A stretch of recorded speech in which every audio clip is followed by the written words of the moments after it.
Bien, récapitulons. Vous avez votre concept, vous savez comment l'expliquer correctement, vous savez sur quel support vous allez le sortir, vous connaissez votre cible. Ok, c'est parti. D'abord, vous mettez le titre du jeu, ensuite le genre de jeu et le support choisi. Ici, vous mettez un résumé du scénario, en général l'introduction. Si vous n'avez pas de scénario, vous mettez rien. Maintenant, on fait le pitch, c'est le descriptif de votre concept. C'est là que vous allez expliquer votre jeu de la façon la plus claire possible, ça doit être vendeur et synthétique. On enchaîne avec une liste des meilleures features de votre jeu. Ça permet de voir tout de suite les arguments qui permettront de le vendre. On appelle cette liste les USP. C'est le moment d'utiliser votre cible. Montrez pourquoi ils seront sensibles à votre gameplay en faisant des ponts entre votre jeu et leur goût.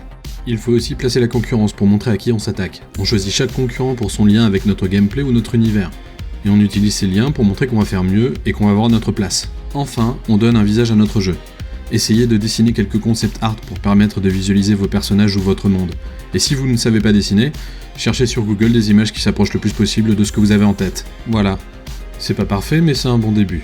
Normalement, si vous mettez tout ça bout à bout, vous allez avoir un document d'1 ou 2 pages. En vrai, un game concept fera facilement entre 5 et 20 pages. On y trouvera des exemples de level design, une boucle de gameplay, voire une animation qui montre l'intention de jeu.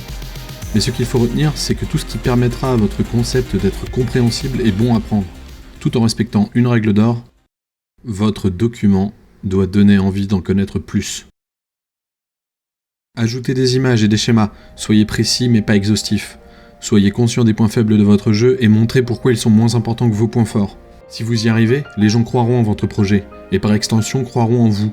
Même si je sais bien que certains parmi vous n'ont que peu d'intérêt pour les jeux vidéo, ce n'est pas ça l'important. Que vous travaillez dans le cinéma, le web, la 3D ou le jeu, être capable de faire passer ces idées sera toujours un point central de votre travail. Et c'est finalement ça le but de cet exercice. Alors tant qu'à faire, essayez de vous prêter au jeu.